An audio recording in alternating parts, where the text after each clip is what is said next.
Hello everyone, today I am going to do bank reconciliation statement of class 11, and for this purpose I have taken a question. Let's see the question first and then we'll move forward to the sums.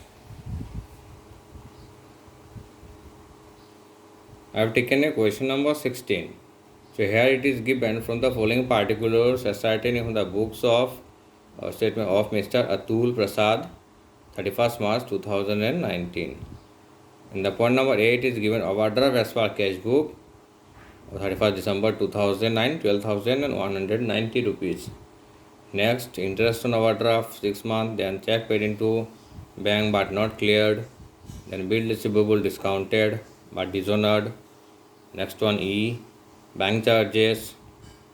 And the last one, check drawn but not cashed by the creditor for the 31st March 2019 rupees 1,270 rupees.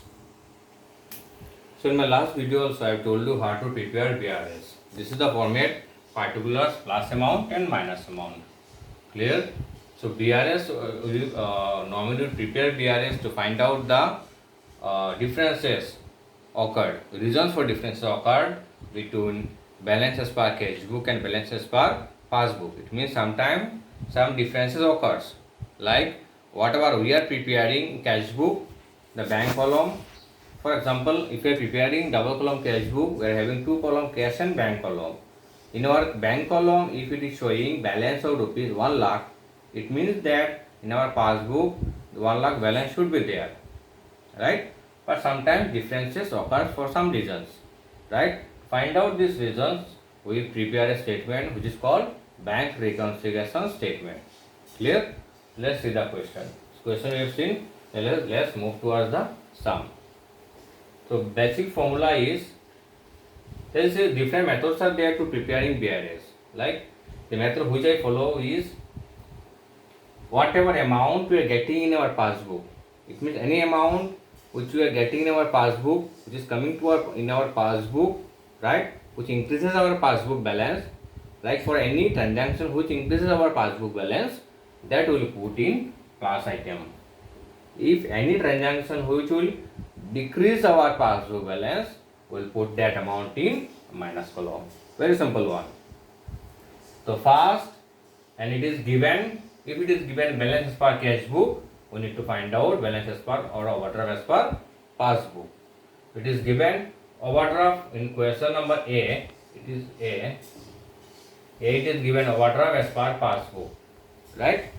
So if it is given overdraft as per passbook, that line we need to write first. So overdraft as per passbook, I have written in minus column 12,190. If it is given balance, then we should need to write in plus item. Clear?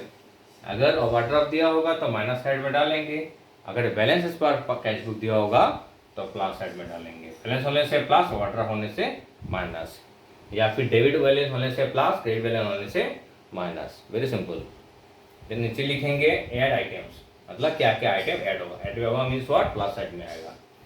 तो मैंने देखा F number point, cheque drawn but not cash, ये plus side में डाला मैंने. अभी बताता हूँ इसलिए मैंने डाला. चेक ड्रोन मीन्स व्हाट, किसी को मैंने चेक दिया.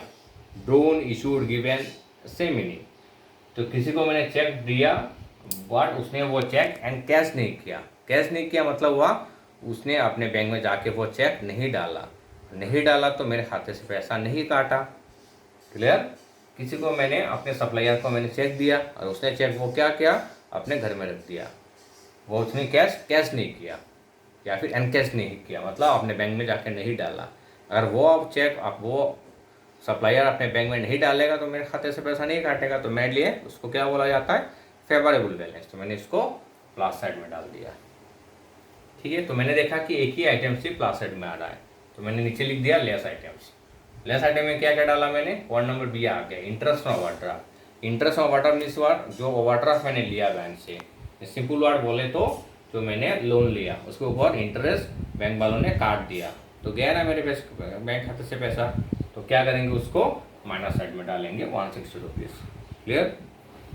नेक्स्ट वन मैंने देखा, उसके बाद पॉइंट नंबर सी में भी देखा मैंने पैसा जा रहा है मेरे खाते से. Cheque paid into bank but not clear. का मतलब हुआ चेक, कोई भी चेक मैंने अपने बैंक खाते में डाला, हो सकता है कि किसी ने मुझे, मेरे कस्टमर ने मुझे एक चेक दिया, वो चेक मैंने अपने बैंक में डाला, बट बैंक वालों ने क्या किया, नॉट क्लियर, बैंक वालों ने उसको क्लियर नहीं किया। जो भी चेक देते उसको क्लियर होना पड़ता है, ठीक है। वो नहीं क्लियर, बैंक वालों ने उसको एक्सेप्ट नहीं किया, उसको डिसऑनर कर दिया। कोई भी कारण हो सकता है, किसी भी, मान लो इसमें साइन, जो मैंने चेक दिया था उस साइन साइन के कुछ प्रॉब्लम था, या फिर जिन्होंने मुझे चेक दिया उनके खाते में पैसा नहीं था, या फिर कोई और दूसरा कारण हो सकता है, राइट। तो बैंक ने उसको डिसऑनर कर दिया, नहीं माना उसको, तो मेरे से अनफेवरेबल बैलेंस हो गया, मेरे खाते में पैसा आया नहीं, आने वाला था लेकिन नहीं आया, तो मेरे लिए अनफेवरेबल हो गया, तो माइनस साइड में। फेवरेबल होने से प्लस, अनफेवरेबल होने से माइनस। उसके बाद मैंने देखा पॉइंट नंबर डी, ये भी प्लस माइनस में जा रहा है। बिल रिसीवेबल डिसऑनर्ड, कोई भी मेरे पास बिल था जिसके बाद पैसा मिलने वाला था, ठीक है, लेकिन बैंक ने उसको डिसऑनर्ड कर दिया, एक्सेप्ट नहीं किया, ऑलमोस्ट पहले जैसा, बिल रिसीवेबल डिसऑनर्ड, मुझे पैसा मिलने वाला था लेकिन पैसा नहीं मिला, बैंक वाला उसको एक्सेप्ट नहीं किया, तो माइनस साइड में। एंड देन बैंक चार्जेस, कोई भी चार्जेस काट लेता है, तो बहुत सारे चार्जेस होता है आजकल बैंक का, कोई भी किसी तरीके का बैंक चार्जेस बैंक वालों ने काट लिया। बैंक चार्जेस मतलब मान लो जैसे हम लोग नेट बैंकिंग करते हैं तो उसका एक चार्जेस होता है जो बैंक वाले काट देते हैं, किसी के साल में 2 बार या 3 बार या 4 बार, उनका अलग अलग होता है, तो काट दिया। या फिर हो सकता है ATM यूज़ करते हैं, उसका चार्जेस होता है, वो काट दिया होगा, या फिर किसी और तरीके, बहुत सारे आजकल चार्जेस होता है, कोई भी एक तरीके का चार्जेस होगा जो बैंक वालों ने मुझसे काट लिया, तो क्या है ना मेरे खाते से पैसा, तो माइनस साइड में हो गया, और दूसरा कुछ नहीं बचा। उसके बाद क्या करेंगे, देखेंगे हम लोग कौन सा साइड में ज़्यादा अमाउंट आ रहा है, तो ऑब्वियसली इस साइड में से एक ही है, इस साइड में बहुत सारा है, तो उस साइड में ज़्यादा आ रहा है माइनस साइड में, तो उसे टोटल कर लिया, टोटल करने के बाद आ रहा है मेरा 15,230 रुपीज़, ठीक है। तो 15,230 रुपीज़ से क्या क्या मैंने, ये जो 1,270 रुपीज़ उसको डिडक्ट कर दिया, तो डिडक्ट करने के बाद आ रहा है मेरा 13,960 रुपीज़। देखो यहाँ पे, इसके बाद मैंने क्या लिखा, मैंने लिखा ओवरड्राफ्ट एज पर पासबुक।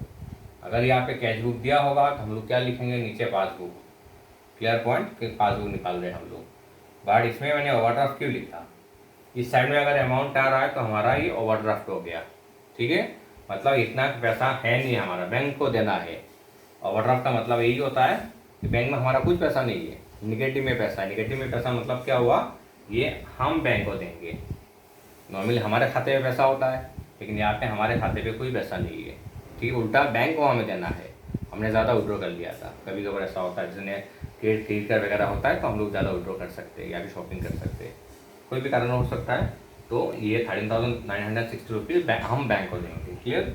तो अगर, या फिर आप लोग सच सोच लो, अगर डेबिट साइड में आया तो ओवरड्राफ्ट हो गया, अगर क्रेडिट साइड में वही बैलेंस आया तो बैलेंस इस पर पासबुक लिखेंगे हम लोग, अगर डेबिट साइड में आया तो ओवरड्राफ्ट इस पर पासबुक, इस साइड में अगर बैलेंस आया तो लिखेंगे, क्रेडिट बैलेंस आया तो लिखेंगे बैलेंस इस पर पासबुक, वेरी सिंपल, ठीक है। Thank you very much.